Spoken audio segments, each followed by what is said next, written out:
fólk að borga upp verktaklánin? Í janúar þá mætti Jón Finnbogason, framkvæmdastjóri Stefnis, í viðtal hjá Bylgjunni í Bítið, þar sem hann var að ræða þessi lán og hann sagði að fólk væri þegar byrja að borga upp lánin.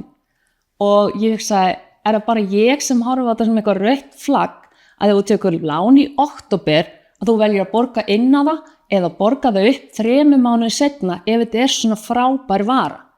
Fólk virkilega að taka lán sem það þarf ekki og fatta svo, kannski þetta ekki rosalega góð vara og ég ætla að borga nau. Ég spurði Stefni hversu margir hefur borgað upp lánin og hversu margir hefur tekið þessi lán og þeir vildi ekki segja mér það. Þannig að ég bara skora á einhvern að taka hana bolta og spyrja Stefni hversu margir eru búin að taka verktaklalánin og hversu margir hafa valið að borga þau upp.